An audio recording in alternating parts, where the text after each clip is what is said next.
Hola a todos y bienvenidos a Hablando con Líderes, el podcast de Navicap. En este episodio tengo el placer de entrevistar a Laura Arquizu, CEO de Redpoint y una de las empresarias más influyentes de la industria tecnológica.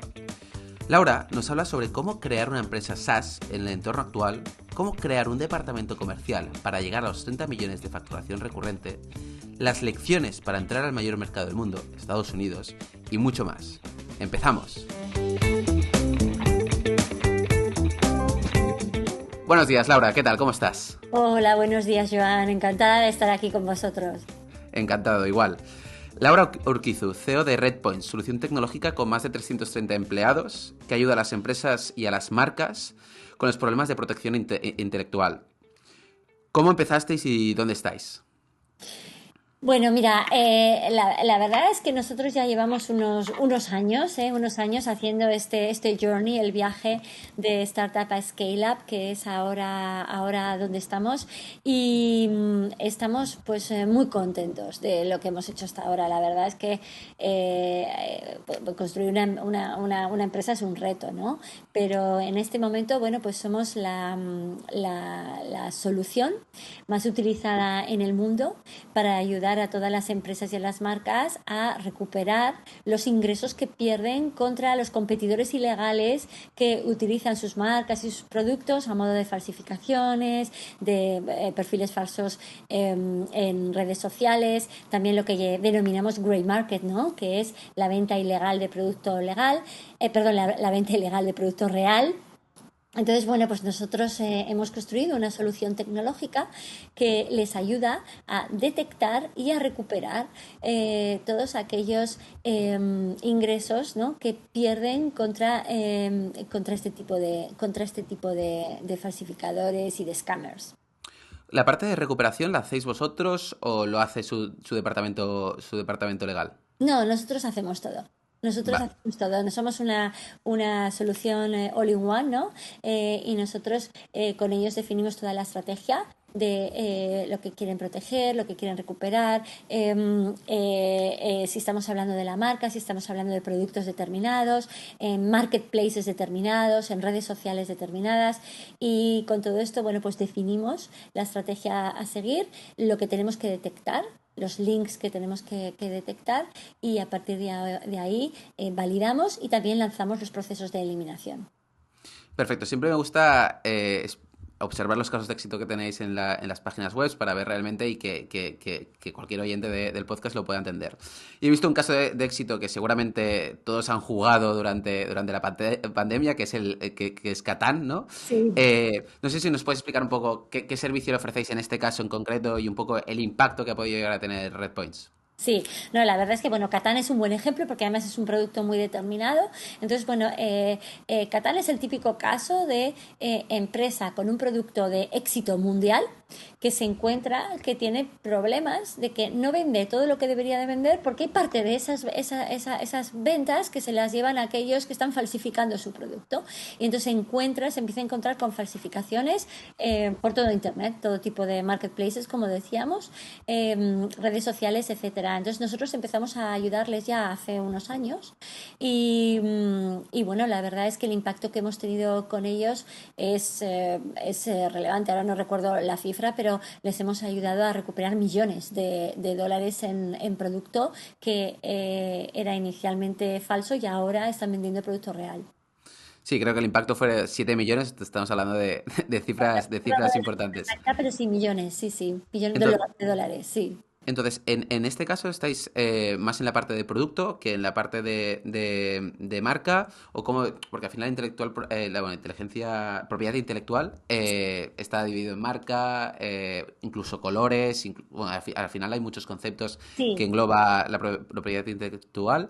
No sé en qué punto estáis con ellos. Bueno, en este caso es un producto concreto, ¿eh? Es Vale. un producto concreto, una marca concreta que es Catán, que es todo lo relacionado con los juegos, pero como bien dices, hay otro tipo de clientes que no es solamente protegemos el producto concreto o productos concretos, sino la marca allí donde esté, ¿no? Vale. Es el caso de clientes o empresas que no hacen producto tan claro, sino servicios, ¿no?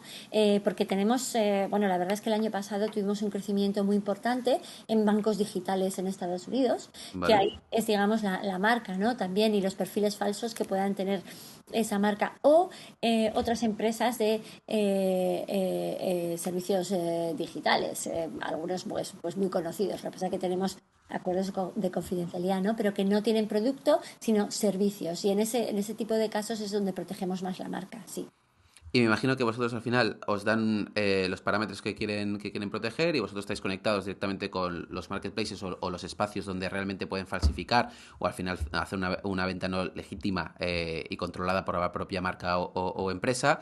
Y es allá donde tenéis los impactos y informáis al cliente de las situaciones o los casos donde están falsificando, ¿no? O utilizando la marca de forma no legítima. Exactamente. Nosotros lo que hemos hecho es desarrollar cientos de bots que hacen detección, como decía, pero en todo tipo de marketplaces, de redes sociales, de websites concretas, ¿no? Y lanzamos, se hace la detección, perdona, y luego en No, no hay base problema. a desarrollos de inteligencia artificial, image recognition. Hemos desarrollado mucho temas de imágenes, de reconocimiento de imágenes que hace unos años no teníamos, ahora sí.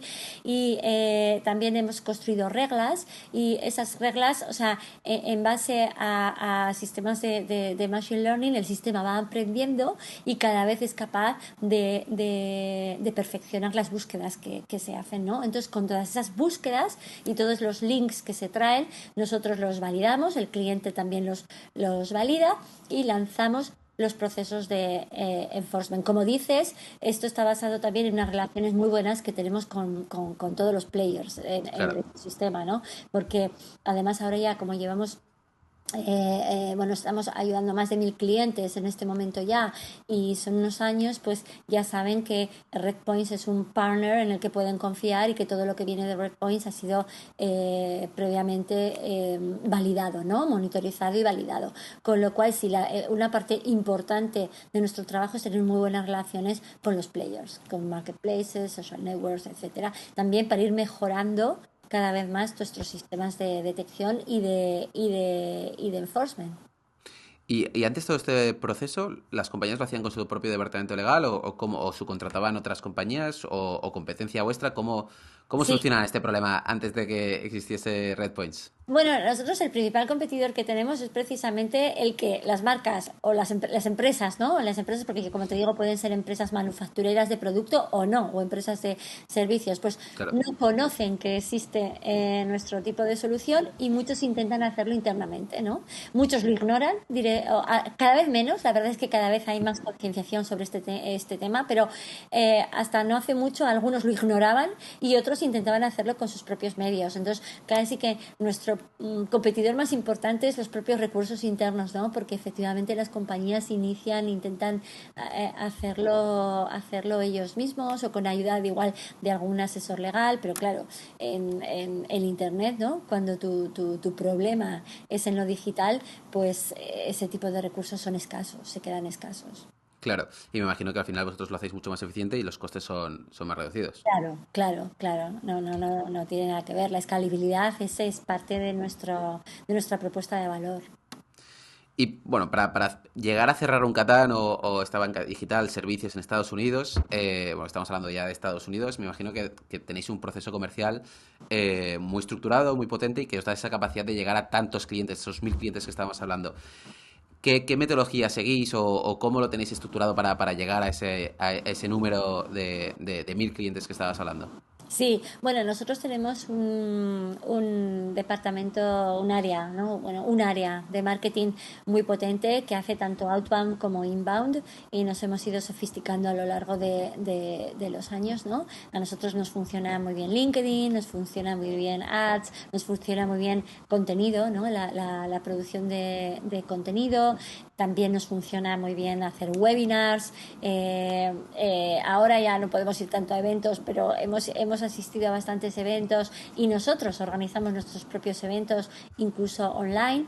Entonces, bueno, pues con toda esta generación de leads, luego lo pasamos a un equipo de ventas que también se ha ido sofisticando a lo largo de los años y tenemos pues un equipo en Barcelona que se hace cargo de todo el mundo menos Estados Unidos y un equipo, bueno, Norteamérica realmente, Estados ¿Vale? Unidos, Canadá, y luego otro equipo que está en Nueva York y en Salt Lake City que se ocupan de Estados Unidos y Canadá. Para nosotros en este momento ya Estados Unidos, solo Estados Unidos supone el 60% de las ventas nuevas de un año, del año pasado. Entonces, bueno, nosotros la verdad es que en Estados Unidos hemos tenido, bueno, mucho éxito. El equipo de ventas también es fantástico, está ya muy consolidado y es así como lo hacemos. Después entraremos más en detalle de cómo habéis consolidado un equipo de ventas en Estados Unidos y me imagino que hay muchos emprendedores que se lo preguntan de Europa. Pero antes de entrar en la parte de Estados Unidos, por la parte de la metodología, cuando al final me imagino que tenéis distribuido entre inbound y outbound, pero un porcentaje elevado de las ventas es outbound, ¿no? Es de prospectar directamente.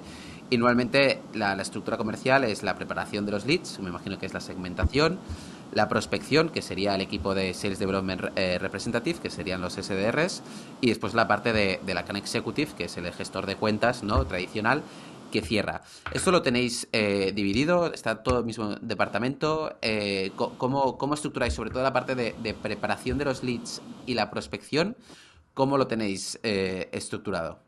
Mira, es muy interesante una cosa que has comentado, que crees que outbound es más importante que inbound, porque solía ser así. Porque Vale, normalmente cuando las startups empezamos, ¿no? Es muy difícil tener inbound, muy difícil, porque sobre todo cuando ofreces un producto novedoso, una solución tecnológica novedosa, pues los clientes no saben qué buscar. Entonces, en ese momento el outbound es lo más importante. Entre otras cosas, también eres irrelevante cuando empiezas. claro. Unos van más deprisa y otros menos deprisa, pero al principio, en las primeras fases y en los primeros años, el outbound es muy importante. Llega un momento en el que ya tienes suficiente contenido generado, has educado al mercado, ya tienes cierta más notoriedad. Entonces, el inbound empieza a ser muy importante. Entonces, en nuestro caso, en este momento, el inbound es tan relevante como el outbound y depende de los quarters, incluso te diría que incluso de los deals que se cierran, más vienen por inbound. Pero como te digo, esto es a lo largo de los años. O sea, yo creo que las startups inicialmente tienen que apostar por outbound. Respecto a la estructura, es exactamente la que has dicho. O sea, nosotros para lo que es outbound tenemos prospectors. Tenemos una serie de prospectos que están en el departamento de marketing que buscan en base a una serie de criterios que tenemos, ¿no? De criterios de cuáles pueden ser los potenciales clientes más interesados y a partir de que, bueno, pues se reúnen estos criterios, ¿no? Se pasan a los SDRs, que ya los SDRs ya forman parte del equipo de ventas. Entonces, en el equipo de ventas, lo que es pura venta, están los account executives y los SDRs. Y también tenemos, como te decía, tenemos Europa no, rest of the world y Estados Unidos separado y por otra parte también está separado los equipos que se dedican a small companies, ¿no? SMBs, mid market y los que se dedican a enterprise, porque la venta es distinta. Todo el que se dedique a SaaS sabe que estamos hablando de una venta totalmente distinta. Entonces ya estos equipos también están separados. Pero eso ya forma parte de todo lo que es la estructura del equipo de ventas. Una de las cosas que es parte del éxito de haber construido nosotros ahora tenemos una sales machine, ¿no? Hay una predictibilidad bastante buena de cuáles van a ser las ventas del siguiente quarter porque, claro, porque ya tenemos datos, porque tenemos muy medidos los ratios de conversión. Claro. En base al pipeline, pues somos capaces de, con cierta precisión, pues aventurar cuáles van a ser el volumen de ventas del siguiente quarter, ¿no? Entonces, pero como te decía, bueno, esto es a lo largo del tiempo. Entonces, una parte del éxito de esta construcción de ventas es el alineamiento casi perfecto que tienen los equipos de ventas con marketing. O sea, Claro. marketing y ventas aquí siempre hay ¿Cómo se cierto. coordinan? Bueno, nuestro CRO y nuestro CMO están perfectamente coordinados, perfectamente alineados y hay reuniones periódicas, y hay criterios conjuntos, hay feedback. Y ventas lo lleva el Chief Revenue Officer. Sí, el CRO lleva ventas, sí. Vale, o Ventas y sea, success, sales y ve- customer success. Sales y customer success. A nivel de métricas, Enterprise, para vosotros, ¿cómo lo valoráis? ¿Una compañía por encima de, a Sí, la nivel verdad, es por encima de creo que es mil one, millones, mil one millones billion, de ¿no? dólares, 1 billion. Por Vale. encima de 1 billion es Enterprise. Y a Y, nivel de... y Perdona. por ahí, o sea, abajo, hasta 200 millones SMB y hasta 200 o hasta 100, perdona, es que a veces cambias el criterio y luego entre Ya. medio mid-market. Y el mid-market a mí me gusta mucho. Hay un fit muy bueno entre Response y Y mid-market. por debajo de 100 millones no atacáis. Sí, sí, sí, sí, nosotros sí. Hay compañías pequeñas que tienen productos interesantísimos, que tienen mucho problema de falsificación y sí, sí, sí. Lo que pasa que son, como te decía, Inbound. equipos, no, equipos distintos. Vale, vale, vale. O sea, al final es la separación de los dos equipos, ¿no? Enterprise y más SMEs. Vale, SMBC Mid-Market. SMBC Mid-Market es commercial y luego vale. las Enterprise es otro equipo. Otro equipo. ¿Está totalmente separado o al final recae dentro del mismo manager? Claro, o sea, al final nosotros el CRO es el dueño de todo el revenue de la compañía. Entonces, Vale, terminan sí, el líder final es la misma persona, sí. vale. Y aquí una pregunta a nivel de comercio a Estados Unidos y otros países, al final el resto del mundo. En Estados Unidos sí que habéis abierto oficina, pero en el resto del mundo, bueno, al menos en Europa no. Entonces, empezasteis a vender desde Barcelona tanto al resto del mundo, probando Estados Unidos, y allá visteis que había potencial. Me imagino que abristeis oficinas creando un equipo. Eso es. ¿Por qué en Estados Unidos sí y en otros países no? Y si en los otros países que no habéis abierto oficinas, ¿tenéis account executive con esa nacionalidad? Si atacáis a Alemania, por ejemplo, ¿tenéis alemanes trabajando en Barcelona? Es exactamente como lo has descrito. O sea, nosotros tenemos, digamos, físicamente, lo que es físicamente, solo hay dos centros, que es Barcelona y Nueva York. Entonces, en Barcelona se abordan las ventas de todos los países que no son Estados Unidos y Canadá. Es decir, esto incluye Australia, esto incluye Japón, etcétera. Entonces, nosotros lo que sí que tenemos es account executives y SDRs, no solo account executives, pero account executive y SDRs de los distintos países que son los principales mercados para nosotros. Vale, Entonces, bueno, evidentemente la persona que lleva, o el equipo que lleva Australia es el que lleva UK, ¿no? Porque por tema de idioma. de idioma.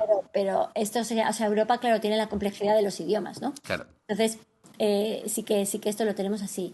Y en Estados Unidos, como has comentado, Joan, nosotros nos lanzamos a abrir una oficina cuando ya desde Barcelona habíamos tenido un número de ventas significativo.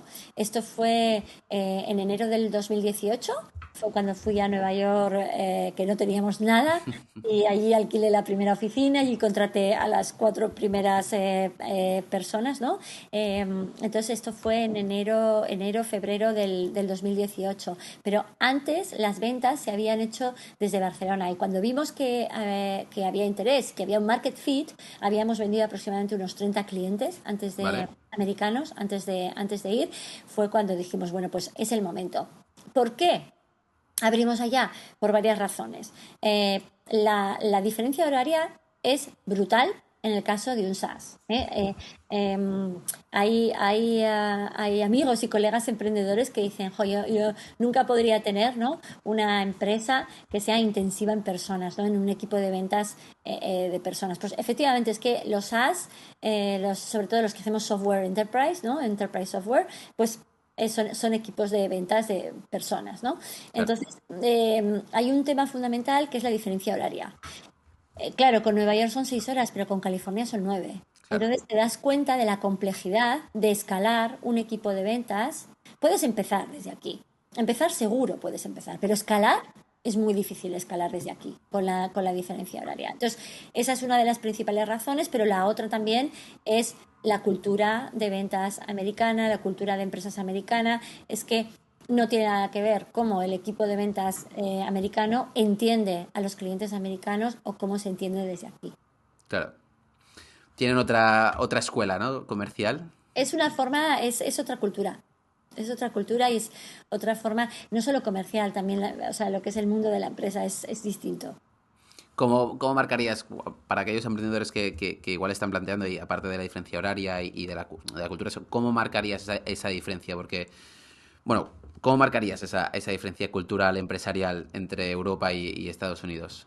Bueno, es una forma de hablar distinta, es una forma de explicarse distinta, es una forma de marketing distinta. Entonces, tienes que tener equipos que lo entiendan muy bien y es lo que te digo, para escalar un equipo y tener un equipo de 50 como tenemos ahora nosotros allá, claro, Claro, lo encuentras allí. No claro. lo encuentras aquí, 50 profesionales excelentes, ¿no? Como lo que tenemos allí. Claro, y me imagino que tener 50 profesionales en Estados Unidos son otros costes que en Europa, ¿no? Totalmente Entonces me distinto. imagino que bueno, levantasteis una ronda para entrar directamente a Estados Unidos y fue uno de los principales motivos, o cómo lo estructurasteis. Sí, la ronda B, la ronda en la que entraron Northzone y Eight que se hizo a finales del 17, principios del 18, fueron 20 millones de euros, pero 10 millones fueron para la compañía, 10 millones fueron para secundario, ¿no?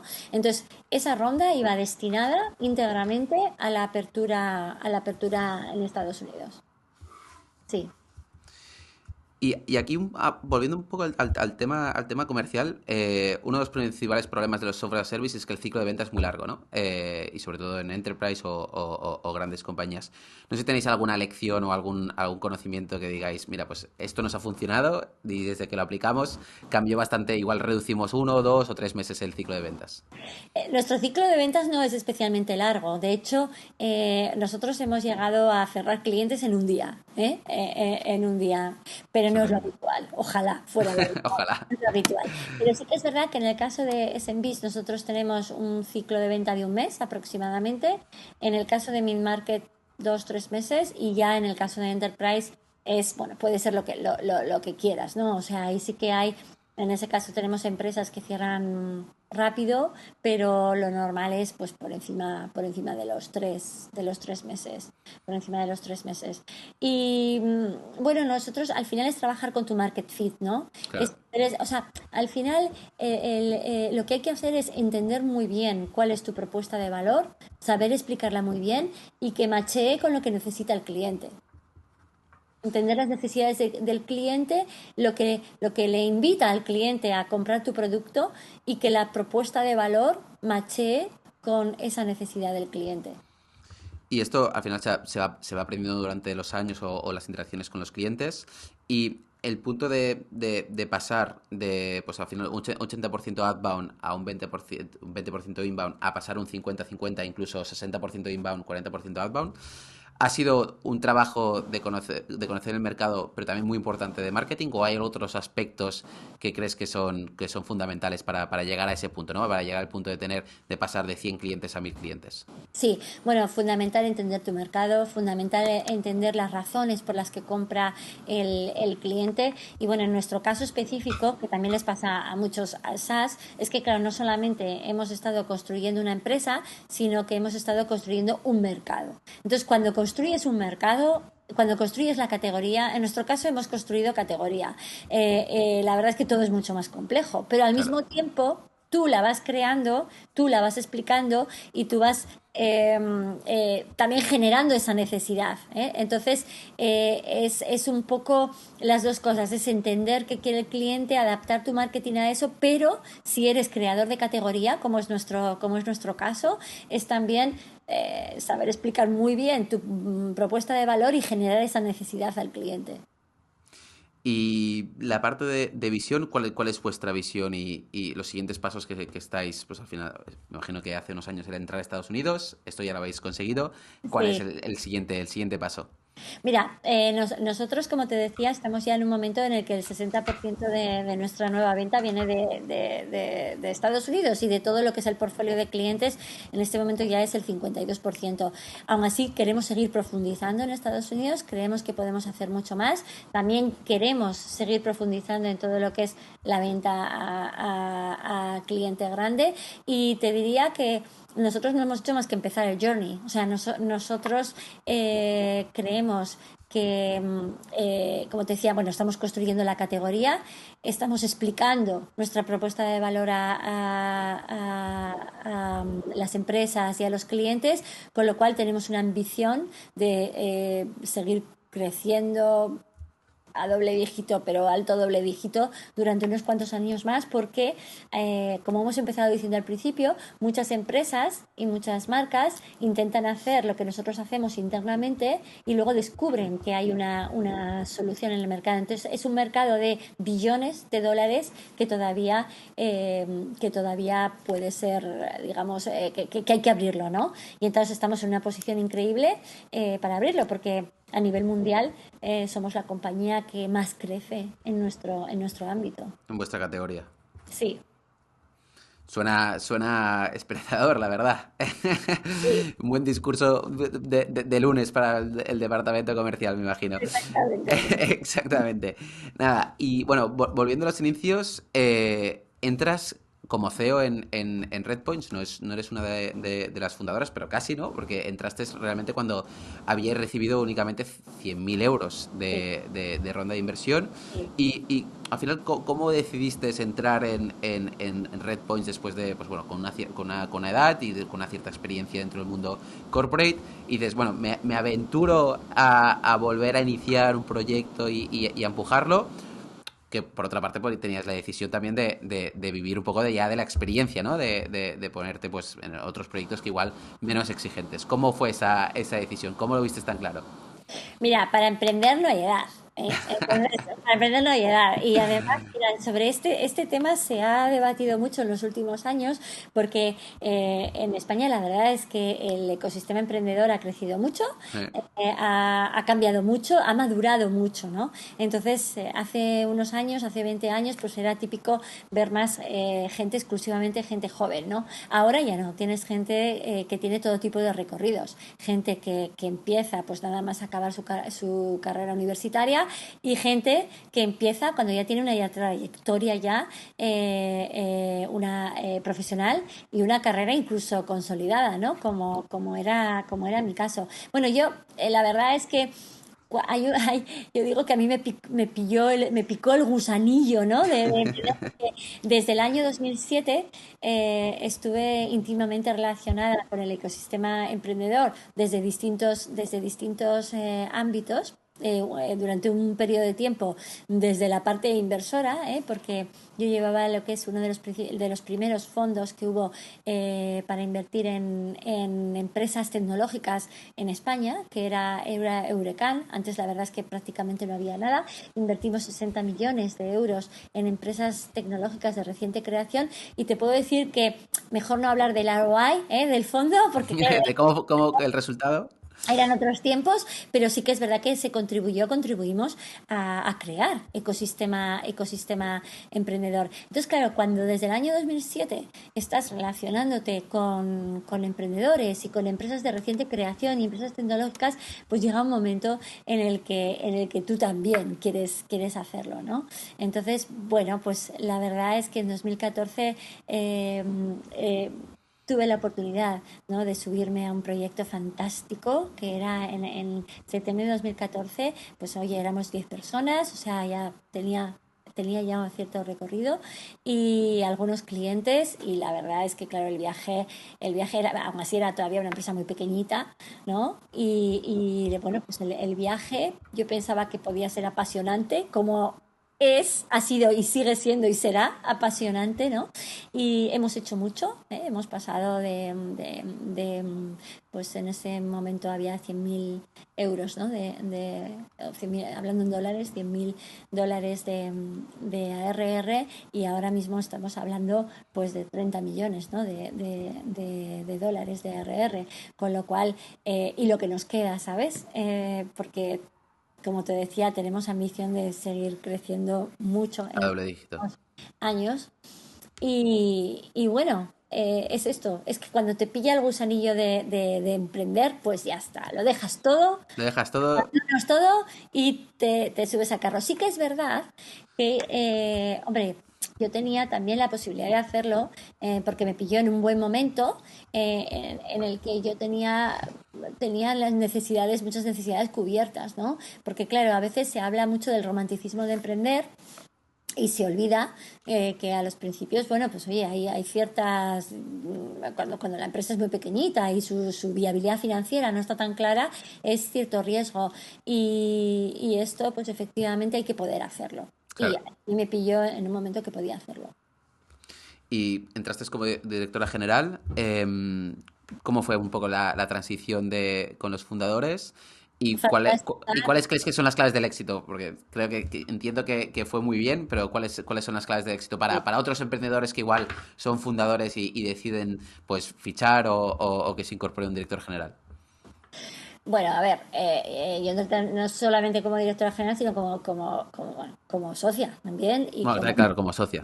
líder del proyecto. Es que esto bueno, pues yo creo que la clave del éxito es la generosidad por todas las partes. La generosidad por todas las partes, el tener muy claro cuál es la meta conjunta y cuál es la visión conjunta y, y, y que haya un alineamiento. Claro, es que sin esto es imposible, ¿no? Igual que luego lo tiene que seguir habiendo con los socios que va subiendo al proyecto y en el viaje, ¿no? Y aquí, ¿cómo crees que llegas al punto de pensar como director general que igual o socio, que no es, ya no puedes llegar a dar esas capacidades que te está pidiendo la compañía? ¿Y cómo crees que te das cuenta? Muy interesante. Hombre, a ver, yo creo que yo el día que deje de aportar es que se ve. O sea, se ve porque hay un estancamiento, porque no hay una evolución estratégica. O sea, mira, un CEO lo que tiene que hacer, o sea, un líder del proyecto, un CEO, lo que tiene que hacer es tres cosas. Una es la estrategia, la otra es construir equipo para que esto sea posible y la otra es la viabilidad financiera continua, ¿no? Los fundraisings, la inversión, etcétera. Esas tres cosas hay que hacerlas sí o sí. Luego ya puedes hacer otras, pero esas tres sí. Entonces, en el momento que una de las tres empieza a fallar sistemáticamente, o sea, te puede fallar coyunturalmente, te puede fallar un poquito, pero si falla sistemáticamente y no solamente lo ves tú, sino que además a tu alrededor empiezan a verlo, pues es el momento. Pero la clave está en esos tres aspectos fundamentales que tienen que ir como la seda. A nivel de equipo que no hemos entrado, ¿cuáles son los principales learnings después de haber fichado? ¿Cuántos sois ahora? ¿400? No, nosotros somos ahora 290. 290. Vale, es que lo he visto en LinkedIn que salían 330 y algo, pero bueno, Bueno, pero, ¿sabes? Puede ser porque haya gente que no ha cambiado su título, el título, etcétera. o sea, el equipo es gente que haya estado y ya no esté, pero son Claro. 290. Pues después de fichar 290, que no está nada mal, ¿cuáles son los principales learnings? ¿Cómo has ido aprendiendo fichando pues cada vez más personas, más profesionales? Bueno, lo que es clarísimo es que cada etapa de crecimiento de una empresa necesita un equipo adecuado para ese momento, ¿no? No tiene nada que ver lo que necesita, las habilidades que necesita una empresa que está en la etapa que nosotros estamos ahora a lo que necesitaba Redpoints hace 6 años. Esto es así, incluso en el. Entonces, tienes que ser muy consciente de las necesidades, tienes que ser muy consciente de que si no lo haces, si no adaptas las habilidades del equipo a cada fase, vas a fracasar, ser muy honesto contigo mismo y hacerlo, ejecutarlo, porque al final es lo que hablamos siempre, los proyectos de éxito son proyectos con una ejecución impecable. Entonces, no solamente hay que saberlo, sino hacerlo. Y hacerlo, bueno, requiere dificultades, porque primero es encontrar el talento donde lo tienes que encontrar, es también provocar el cambio dentro, ¿no? Porque a veces es duro, a veces hay personas pues que no tienen las habilidades que se requieren para la siguiente etapa y hay que explicarlo y explicarlo muy bien y explicarlo con total respeto para las personas que son el equipo en ese momento, pero hay que ser también pues valiente para hacer los cambios. Y luego otro de los learnings es la importancia, bueno, pero esto se oye mucho, pero es que es verdad, la importancia de la cultura, ¿no?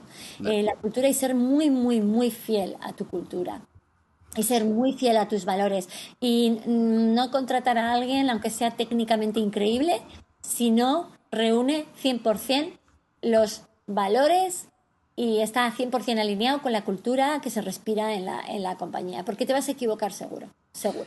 ¿Los valores y la cultura te la traes directamente de casa y de lo que has vivido? ¿O quiero decir, cómo se diferenciarían los valores o cultura que igual tienes en casa o que has vivido durante toda tu vida a lo que hay en Red Points, por ejemplo? Bueno, a ver, esta pregunta que haces es un poco complicada en el sentido de que, claro, o sea, no puede ser una persona en casa y otra persona totalmente diferente en el ámbito profesional, ¿no? O Claro. sea, en el ámbito de la empresa. Yo creo que lo que eres, su pura, Eres pura. una única persona, tanto en Pues lo personal como exactamente. profesional. Entonces, hombre, pues sí, claro, hay tendencia, hay tendencia, si en tu casa eres muy, imagínate, pues muy, como te diría yo, muy tranquilo y no te importa que las cosas cuesten un tiempo y que todo se cueza a fuego lento, pues será muy difícil que en tu empresa tengas una cultura de sense of urgency, ¿no? Claro, Por poner un ejemplo. claro. Entonces, claramente yo creo pero también es verdad que tienes que pararte muy mucho a pensar cómo quieres construir. Una cosa es cómo eres tú, que evidentemente esto se refleja de alguna manera en la empresa, pero también tienes que pararte a pensar detenidamente, bueno, qué requiere, ¿no? ¿Cómo quieres que sea tu empresa? Y en base a eso, pues ya, oye, establecer una serie de valores que veas que casen con también, no solo contigo, sino también, bueno, con las personas que Con todo están el equipo. internamente contigo, claro.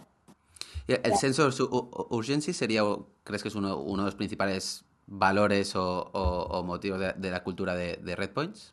Bueno, yo creo que sí, esto desde el principio, pero es que yo te diría que el sense of urgency casi que tendría que estar en todas las startups, porque si realmente tienes algo que es disruptivo y que crees que puedes cambiar todo un ecosistema, una forma de hacer las cosas, pues tienes cierta necesidad de hacerlo rápido para que cale y porque hay una oportunidad y también antes de que vengan otros. Correcto. Sí. Y por la parte, bueno, me imagino, bueno, has estado trabajando con muchas carreras profesionales, tanto en la parte más corporativa como en la parte más de startup o de nuevo negocio, como podría ser Red Points, que al final hay una exigencia muy elevada y como seguramente lo sabes mucho mejor que nadie. ¿Cómo has conciliado la vida personal con la vida profesional? Me imagino que había momentos más fáciles, momentos más difíciles. ¿Cómo lo has podido gestionar? Con inteligencia. Esto es como todo, es prioridad, o sea, es saber priorizar. Mira, yo muchas veces digo lo siguiente, ¿no? Yo tengo dos hijos que son magníficos, que son unas personas maravillosas y que me siento tan orgullosa de ellos, pero aportaba muy poco que yo les preparara el bocata de mortadela, ¿sabes? Aportaba más otras cosas. Entonces tenía que priorizar. O sea, ¿qué es mejor que esté con ellos en determinados momentos, como puede ser el juego, o deporte o hacer una excursión juntos, o que cada día les prepare el bocata de mortadela? Cuando ese bocata de mortadela igual se lo prepara mejor otra persona, ¿no? Entonces se trata de eso, bueno, pues con inteligencia saber priorizar dónde tienes que estar en cada momento. También pienso bueno, bueno, al final también esto es muy personal y Mm. cada uno puede hacer lo que quiera, ¿no? Pero a mí sí que me ha gustado ser un role model para mis hijos y que vean lo que es una, bueno, una cultura del esfuerzo, que vean tener una pasión, lo que un crecimiento profesional, un interés, un aprender, esforzarse. Y aquí, el otro día entrevistamos a María Eugenia Gay, que es decana del Colegio Sí. de Abogados de Barcelona, y nos comentaba lo siguiente, ¿no? Que hay muchas veces hay la percepción de tener hijos una vez ya tienes esa tranquilidad financiera, ¿no? Que igual esa tranquilidad financiera puede ser a los 33 o al final, pues 30 o incluso más. Entonces, ¿qué opinas o cuál es tu punto de vista dentro en esta situación? Es que yo creo que es un tema muy personal, Joan. Ya. O sea, el tema de los hijos y de la familia que quieres construir, hay gente que no quiere tener hijos. Entonces, no creo que haya un modelo a seguir. Yo creo que lo importante es lo que te sale a ti personalmente en cada momento. Y habrá una gente que le convenga más en un momento determinado y otros más tarde o que no les convenga. Y al final es que haya una coherencia entre lo que tú eres y cómo quieres vivir y lo que quieres hacer. Y yo creo muy poco en modelos establecidos. Pienso que tienes que ser auténtico y hacer lo que te pide tu conciencia. Creo que es una manera muy bonita de acabar el podcast. Gracias por las aclaraciones, gracias por la entrevista, Laura, que yo creo que ha sido muy, muy interesante, y espero que te haya gustado. Bueno, gracias, Joan. He estado muy a gusto con vosotros y si a alguien le sirve, pues fenomenal. Seguro que sí. Mil gracias, Laura.